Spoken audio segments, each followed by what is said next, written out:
up, everyone? We are back for week 10 of college football here. Man, we're running out of some time. The season is moving on.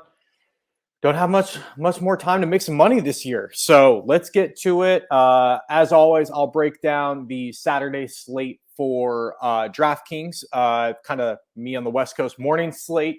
Some of you might be 12 o'clock noon. But yeah, I think we have a pretty good slate here. Last week was pretty wild. Hopefully you guys won some money.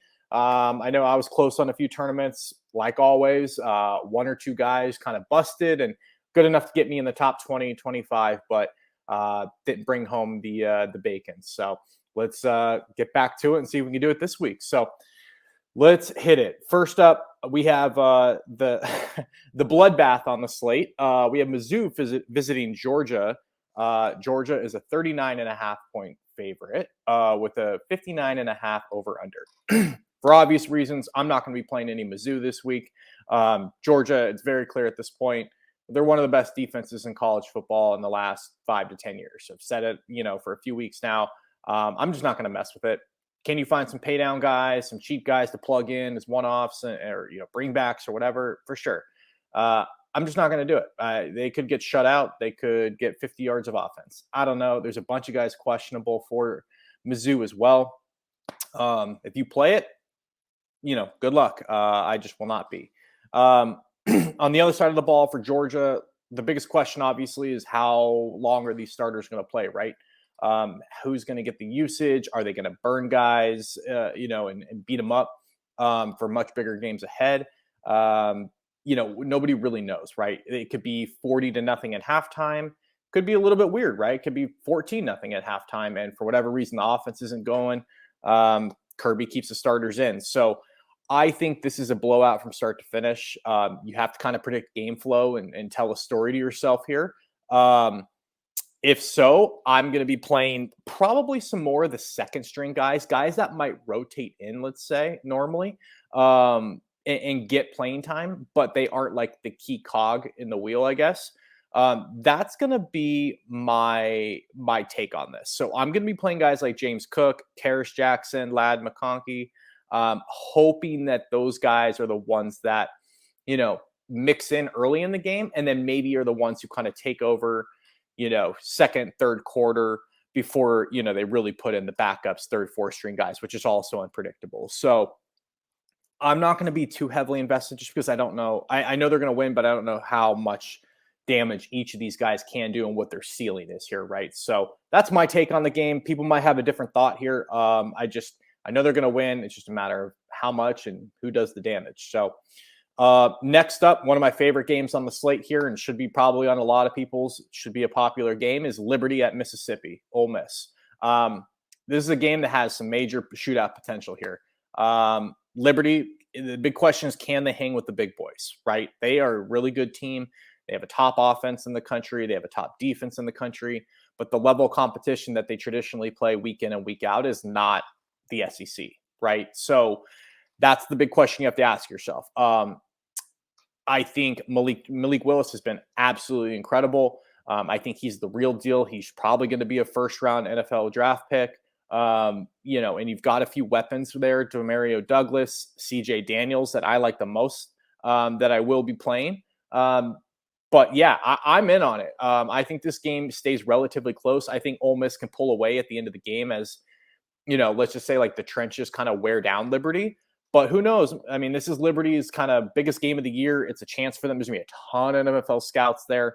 You never know what sometimes some of these smaller schools play up to competition, and Hugh Freeze gets a little bit of payback. So just be careful. I kind of like Liberty in the points here, taking +9. But I think either way, there should be some serious points scored in the game, which brings us to Mississippi side of the ball.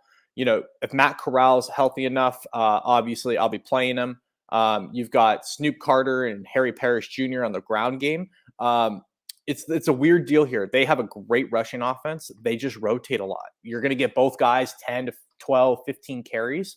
Both could very well go over 100 yards, but that's like 10 to 12 points, right? And in DFS, we need 20, 30 points, from some of these guys to hit, to take down a tournament. So I'm just worried that with both of those guys, where they're good plays, good plugins, can they hit ceiling for you and help you take down a tournament? That I'm not confident in. As far as the receivers go, it's Dontario Drummond. He's the main guy and clearly wide receiver 1 for Ole Miss. I also think he's grossly mispriced. So I don't know if that's because of an injury or what the deal is there. But if you're going to go here, I think it's a pretty clear, stack situation or game stack situation you can roll with. So again, that's Matt Corral, Dontario Drummond. On the other side of the ball, it's Malik Willis, Demario Douglas, CJ Daniels. So on to the next. I think this is my favorite game on the slate. We'll see how the ownership plays out, but Wake Forest at North Carolina, it's a 77 over under, which is pretty wild. But that's not the only reason I like it. I mean, obviously it's going to draw a lot of eyes there, but the game's primed for a shootout, right? It's got 2 really good quarterbacks in the game. Both teams have running games. Both teams have explosive receivers and weapons on the outside and like subpar defenses, right? So it's just like all the makings here. And yeah, Wake Forest is trying to continue this kind of Cinderella story, right? So as far as plays go, for North Carolina, it's much more concentrated. So Sam Howell, Ty Chandler, and Josh Downs are the 3 that you're going to want to play for North Carolina. You can take some shots on some of the other receivers and kind of plug one guy in and hope that they get in the end zone for you. But I don't love it. I think Josh Downs, I saw, has 53 more catches on the season than any other receiver on the team.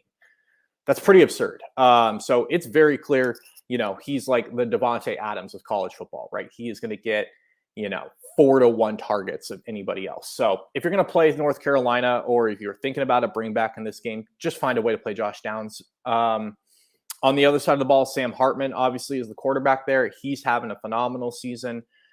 Wake Forest is one of the best offenses in the country. At the running back position, you've got Christian Beal and Christian Turner, who are the 2 main guys. There's also a third running back there that will get some shares. So you guys know how I feel about running back timeshares, but both these guys are playable if you want to go there. But again, like I was talking about Ole Miss, I don't know what the upside ceiling is for these guys. So just makes it a little bit tough. For the receivers, it's Shaqiri Robinson, A.T. Perry, and Tyler Morin. Perry and Robertson are obviously the 2 main guys, but for me, I'm firing it all up. I think all those guys I mentioned are very much playable. I'm going to be trying to find ways to stack this game, stack one side of the game, get plugins and other stacks, from here, like one-offs. I think this game blows up big time. So I'll ride or die with it. And yeah, that's going to be my weekend's going to depend on this game a lot. Next up, a really good option that you could go to is the SMU Memphis game. 71 over under. SMU is the better team, right? They have a top 10 offense and a halfway decent defense in the country, whereas Memphis, pretty good offense, but a horrible defense. So for me, if I'm going to play this game, you could have some bring back options and some one-offs from Memphis, but I'm going to stack SMU. Tanner Mordaki, I always mispronounce that. You've got a lot of receivers here in play. That's the biggest challenge with this one. So I think you just try to get a piece of each of them. And that's Gray, Rice, Robertson, and Calcaterra.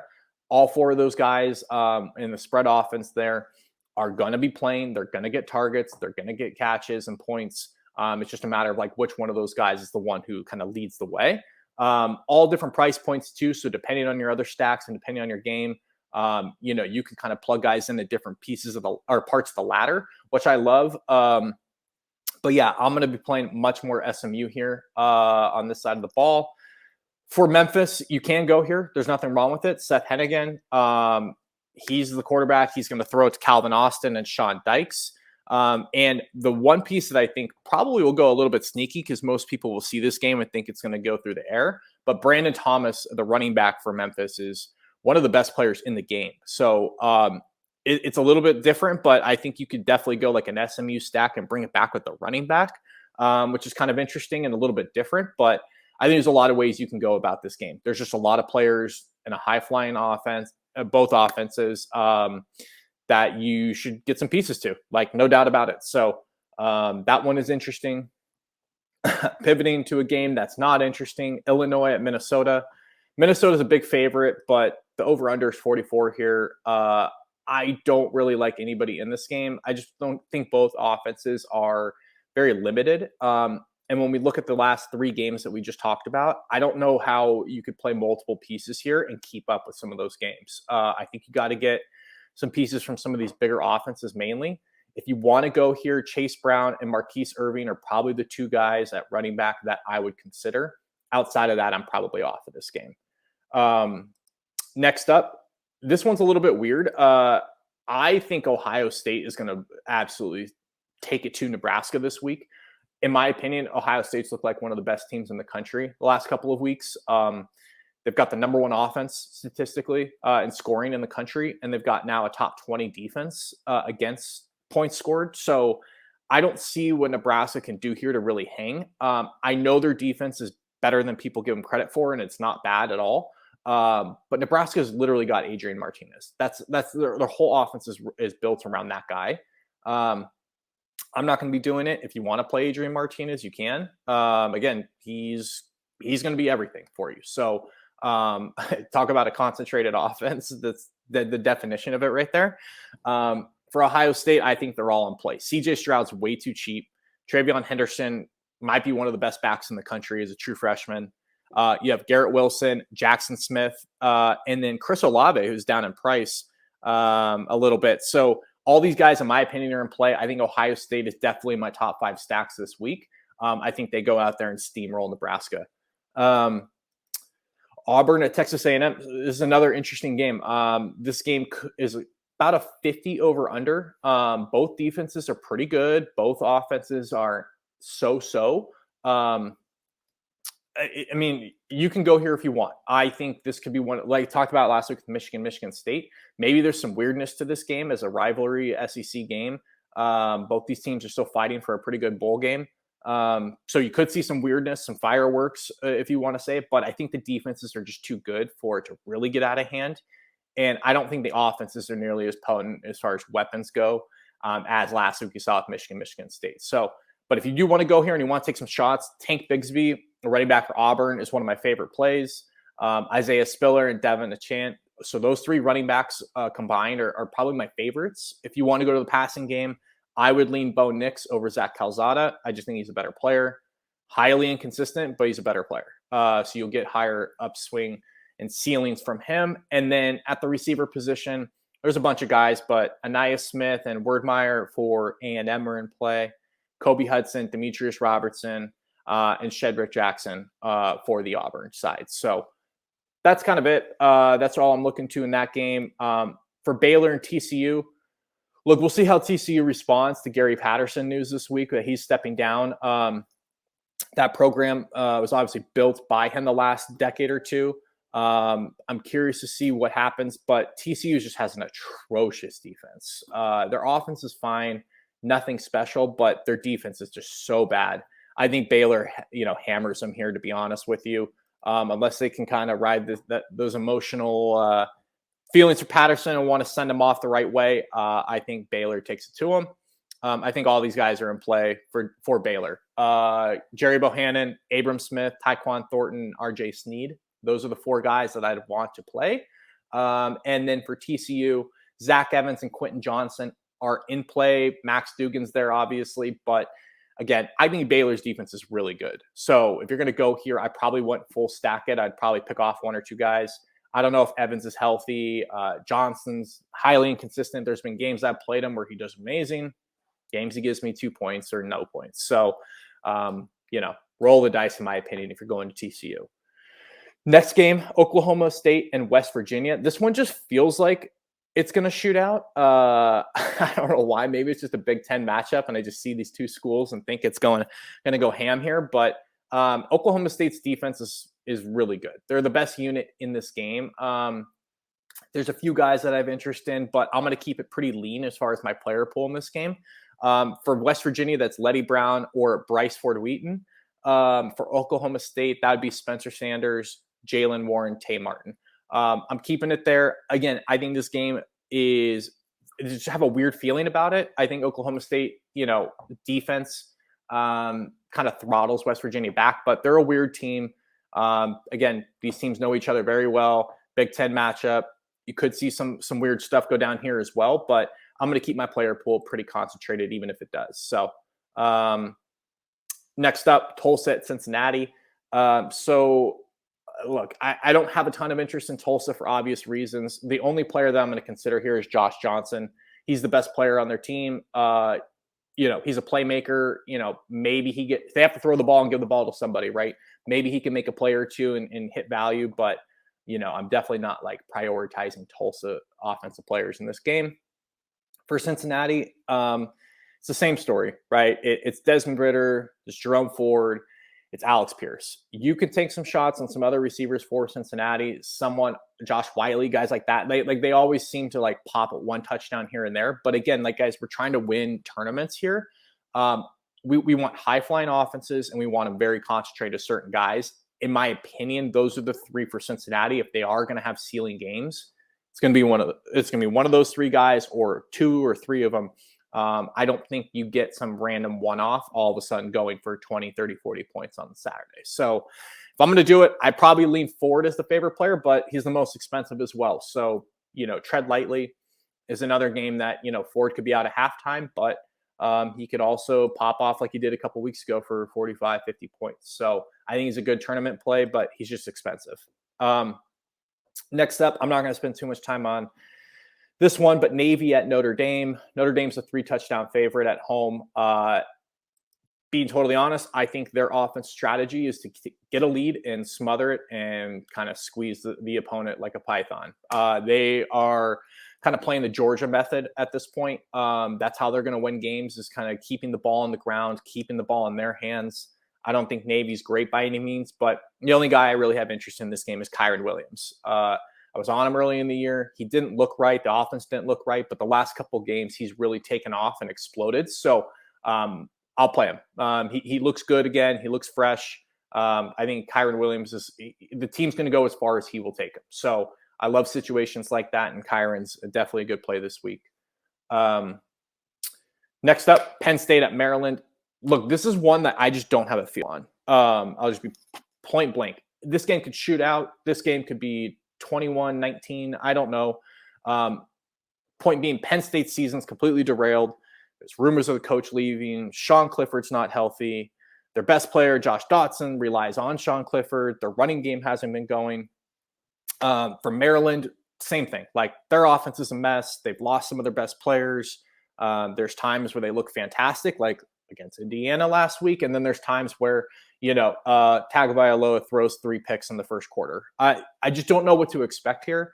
I don't know which team is really honestly still playing hard, playing for something. I'm just off it kind of in general. I just don't have a feel for it. So I know that's not very helpful for you, but I think you can play it if you're going to do it. Josh Dotson, Sean Clifford, if he's healthy. And on the Maryland side of the ball, I'm not really sure, what the best plays would be, being that Penn State still has a pretty good defense. So just going to be honest with you guys there. And when I don't have a feel on a game, or I don't have a very good, instinct on where I'm going to go and stats can't really back it up, I just fade it. I'm not going to take guesses and burn money that way. I'd rather play games that I think I have a good pulse that's going to shoot out, and I'll take chances on players in those games, but I'm not going to take chances on whole games in general. So last but not least, we've got Michigan State at Purdue. I was pretty shocked when digging in, how good Purdue's defense is. It's much better than I thought. I know they beat Iowa a few weeks ago, but for Purdue's offense, it's still really bad. David Bell is really the only guy that I would have some interest in playing there. He's really good. It's just everybody else around him is just absolute trash. So that's coming my take on Purdue. I still like Michigan State here. I think they're a really good football team. They're really well coached. You saw them beat Michigan last week and come back on them. But Peyton Thorne, Kenneth Walker, Jaden Reed, and Jalen Nayor, those are the guys. I said it last week. I think this team is pretty damn good. It's similar to Wake Forest. I think it's time to stop doubting them as an offense, especially. And I'll keep playing them. They've been a core play for me pretty much all year long because their price continues to stay relatively low. I can get an SMU stack. I can get a Wake Forest stack. I can get some of these bigger teams with bigger names and prices. And then I can kind of bring it back with a Michigan State stack. So they've been my favorite stack 2 of the year. And I'll keep rocking it. So Purdue's defense is good, but just I don't know. I think Michigan State's still going to beat them and take it to them here. And with the 54 over under, again, it doesn't scare me off, or it's nothing like a 34, 35 point game. So that's pretty much it. That does it for me this week. That's where I'm going as far as the DraftKings main slate. Don't forget to subscribe, give us a thumbs up, give me a thumbs up, or, send me a comment. Let me know if there's anything else, you like or dislike about the show. Love to make adjustments and get better myself. And then I've had people recently, which has been pretty awesome, pinging me on Twitter and social media night before, morning of the games, like, hey, what do you think about this? What do you think about that? Which is cool. Like, we're all, taking our best, shot at all this, right? So I think keeping it interactive and keeping it fun is the best way. And good luck to everybody this week. Hopefully make some money, and we'll chat soon. Later.